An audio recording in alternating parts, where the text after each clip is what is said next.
Hello folks, welcome to the Edupedia world and I am Abhinay Gupta. We'll continue with the amendments. Remember in the last class we had started the amendments, we'll continue with the amendments today.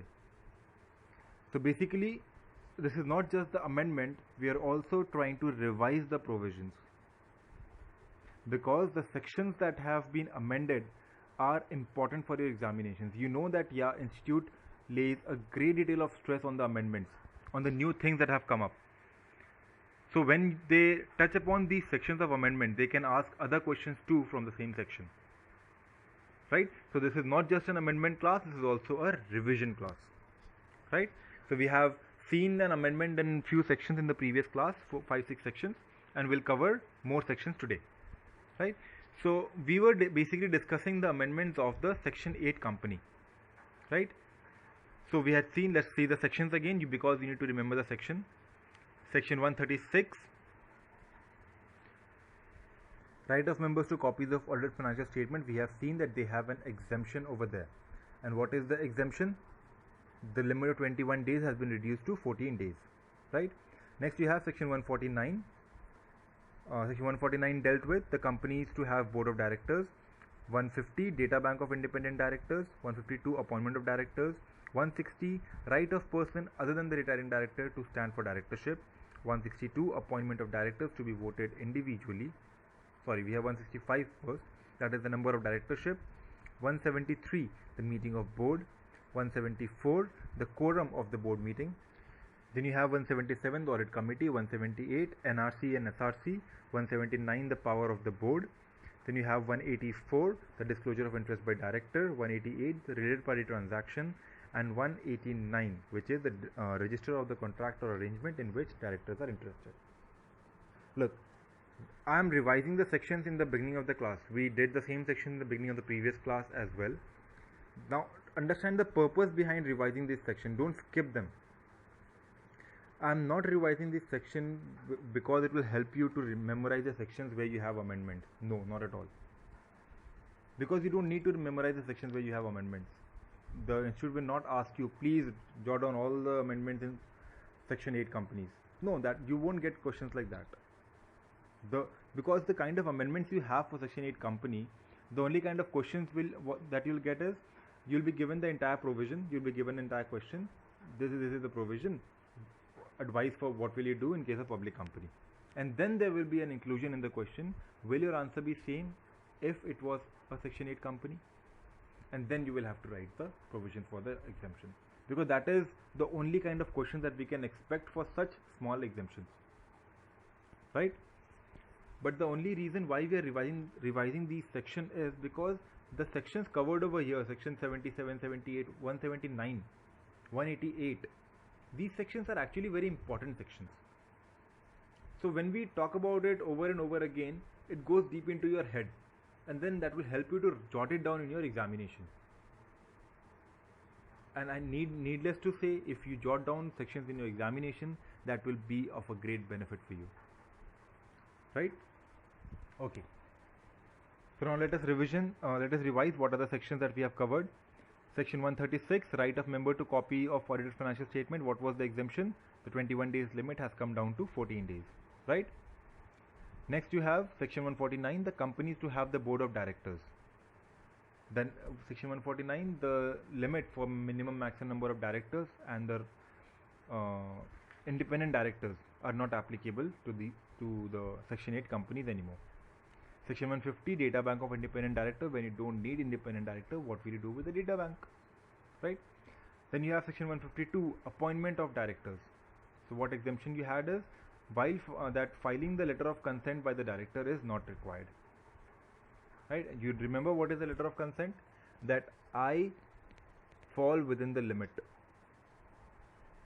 Right? The limit of the number of directorship. So again we will cover section 165 also, where you know that the limit for directorship, the 120, is no more a limit for the section 8 companies. So if there is no limit, there is no consent required. Then you have section 160, which is the right of person other than the retiring director to stand for directorship. We have seen the situation of the ballot over here. If there is a ballot, then the provision of depositing rupees 1 lakh will not be applicable. And now you know why. right? We don't want to give them a chance to make money as much as they want. Got it?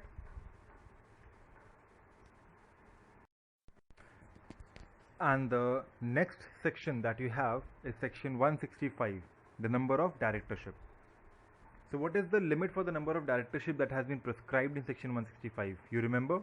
So as per 165, private company plus public company, that means all companies together, you should not be a director in more than 20 companies. So 20 is the maximum limit, right? Out of which, for individually public company, you cannot be a director in more than 10 public company. So this 10 is a part of 20. It is not 30. It is 20, out of which 10 should be public, not more than 10, right? So that is it.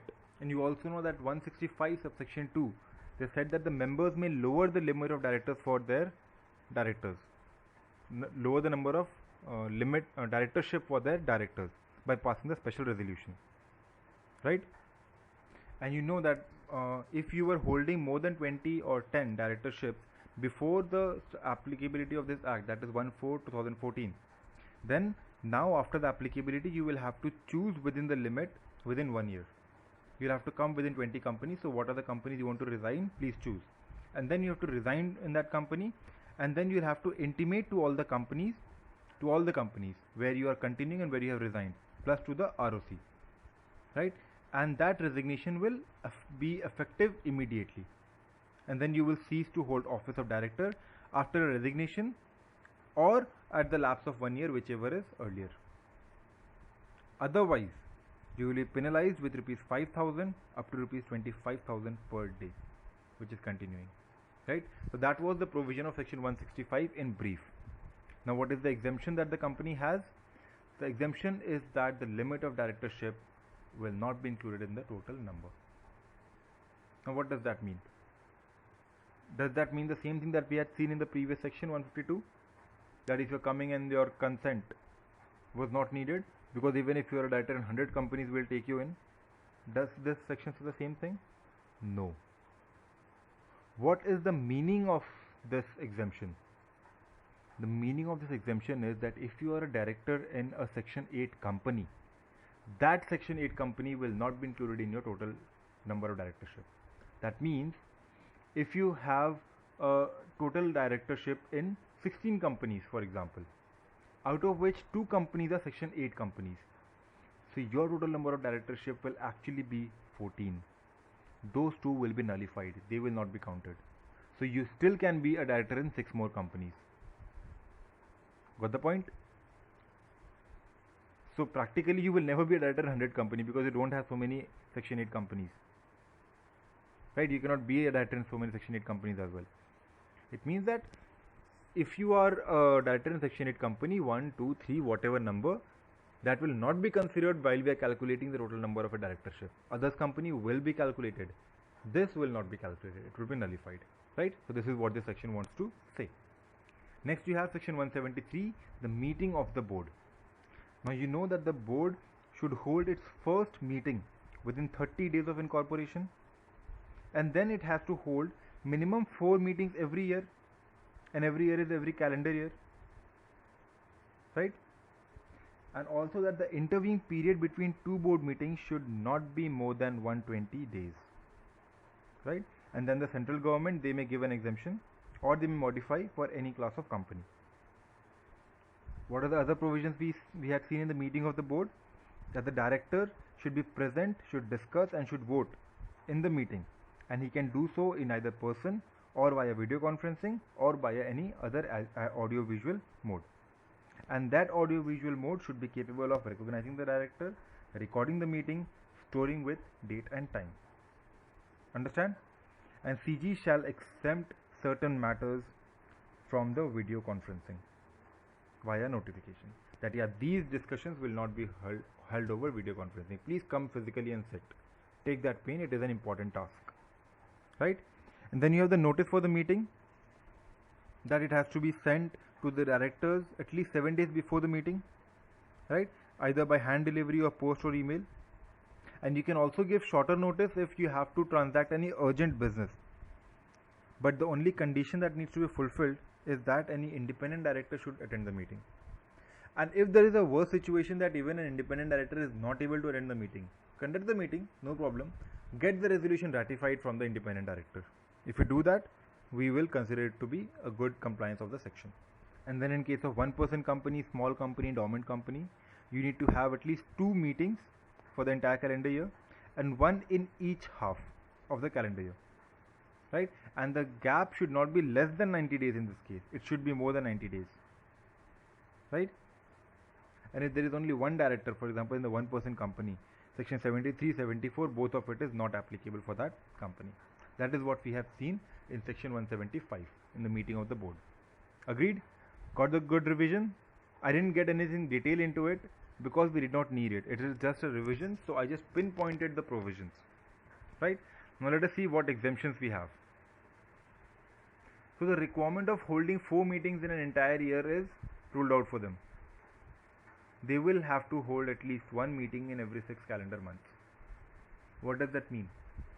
This means that you fall under that section 173 subsection 5, a small or dormant company. Right? So section 8, not-for-profit companies are basically treated as small companies. So for small companies, you have to have 2 board meetings in an entire year, 1 in each calendar year, right? And the minimum gap should be 90 days. So that is not mentioned over here, right? That means we are not applying section 173 subsection 5 completely. That is why an exemption was required. Got my point? That is why they are not going back to the entire provisions. They are just saying that you should hold 1 meeting in every 6 calendar months. That is the only requirement for you, nothing more than that. Comply with that requirement and you are good to go. Understand? Great. Next section we have is section 174, the quorum of the meeting of the board. So what are the provisions that we had seen in section 174? That the quorum would be higher of 1/3 of the total strength, which is rounded up, or 2 directors, right? And even video conferencing would be considered for the quorum purpose. Now there was one situation that if the interested directors exceed 2/3 of the total number of directors, that means you don't have remaining 1/3. So in that case, quorum would be all the directors that are above 2, right? And below 1/3 obviously. Then if the meeting is adjourned for want of quorum, it should be held at the same place, same time, same day in the next week, and on the succeeding day if that day is a national holiday. And if the total number of directors are lower than the quorum required by the act, lower than 2 or lower than anything, then the board would transact only 2 matters. 1, that they would hold a meeting to increase the number of directors. 2, they would hold a meeting to summon a general meeting. That means there was some, again, if you remember, we had discussed while we were discussing section 179, the power of the board. You remember? Over there we had seen that there are certain conditions, certain times when the management can follow that power, when the management has authority to pass a resolution. In case of the deadlock, malified intention, right? You remember that when the board was incompetent, right? So this is another situation where the board is incompetent because they are not allowed to transact such matters. So they are holding a board meeting to summon that matter to the shareholders. Okay, you please take care of that. So that was about section 174, the quorum of the meeting of the board, right? Now we see what exemptions we have. So the exemption notification 8, not-for-profit companies. So for other companies in general, quorum is lower of 1/3 of total strength and 2 directors. And for the section 8 companies, the quorum would be lower of 1/4 of total strength or 8 members. Right? Why have I given you this kind of a diagram and presentation? So that you can compare it and visualize it and memorize it. There you had 1/3 of total strength, here you have 1/4 of total strength. There you had 2 directors, here you have 8 members. Please note that it's not 8 directors, it is 8 members. Right? But if you go and read the language of the notification, then it says that it should be 8 members or 25% of the total strength. Right? But if I would have written it in that language over here, it would be difficult for you to memorize it. Right? Because you keep pouring things into your brain, all 8 subjects. So keeping it intact in your mind, you need the picturization. You need a comparison. You need a relativity, right? So I'm trying to create that relativity for you so that it seeps down into your brain. So there you had 1/3, here you have 1/4, there you had 2. Here since it is 1/4, you multiply it by 4, 8. That is the kind of connection that you build, right? You will not forget it. Trust me. If you build even these kind of nonsense connections also, that will help you to memorize at least, right? So that was all about 174. Next section we have is the audit committee. Remember the audit committee, section 177? Let us discuss. So the board of directors would constitute an audit committee, you remember that, right? And the board of directors of the listed company and the prescribed company. Remember, the prescribed companies in the audit committee were same as the prescribed company for independent directors. 10, 100, 50. Right? Public companies having paid up share capital of 10 crore or more, turnover of 100 crore or more, and deposits and debentures of 50 crores or more. Right? Remember that? Now, to constitute an audit committee, you need to have a minimum of 3 directors. Right? MD, WTD, any directors. And out of that, more than 50% should be independent directors. Right? And then the majority, including the chairman, should have the ability to read and understand the financial statement. Right? And now you had the various functions and the powers and the roles of auditors. We will not revise the entire section in that detail because we don't have time for that. Right? So please go back and see if you have any confusion in an audit committee. Now we'll see what exemption we have. Can anyone guess what exemption we would have in the audit committee? We have already covered it in the previous section, in the previous lecture. If you just are a little attentive means if you have a presence of mind, you would just answer what is it. Yes, some of you got it, some of you are still thinking about it. So yes, when you don't have an applicability of independent directors on the section 8 company, how can you have that requirement of having a majority as independent director in audit committee? That is only exemption, right? That the requirement for having a majority of directors as independent director is exempt for them. They don't need to follow by that provision because they don't need to appoint an independent director. How will they fulfill this criteria? They will not be able to fulfill it. That is why even if they would not have excluded it was a deemed exclusion. Right? It was a very simple amendment, very easy to remember and connected, right? Next you have section 178, the nomination remuneration committee and the shareholder relationship committee. Now anyone remember what these committees were? I'll throw a brief light on that. So nomination and remuneration committee were to be prepared in a listed company and other prescribed companies. Again, it is the same prescribed company that we have discussed above for audit committee and that we had discussed for the independent directors. And even they should hold a minimum of 3 directors, out of which greater than 50% should be independent directors. The chairperson can be a member but cannot chair the NRC. And then we had the various functions of NRC: recommend the board for the appointment and removal and the performance appraisal of the board, then to formulate the criteria for qualification and independence, right? They would recommend the policy for remuneration to the board and the board would disclose it in the board report, right? Then the remuneration that they decide should be reasonable and sufficient to attract, motivate and retain the employees and directors. Then the remuneration should be proportional to the performance. Remuneration to the higher level, right, should be well balanced between the fixed and the incentive part for the short and long term performance objectives, right? So these were the kinds of functions. We will not continue the entire section, we have actually covered the entire section, but still. Now what is the kind of exemption you have over here?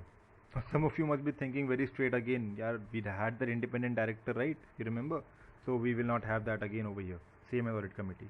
No, you are wrong. Over here we don't have that small exemption of independent director, but over here we have an exemption of the entire section. The entire section 178 will not be applicable at all, because my dear friend, there was no need to have such a committee in the board, in the company.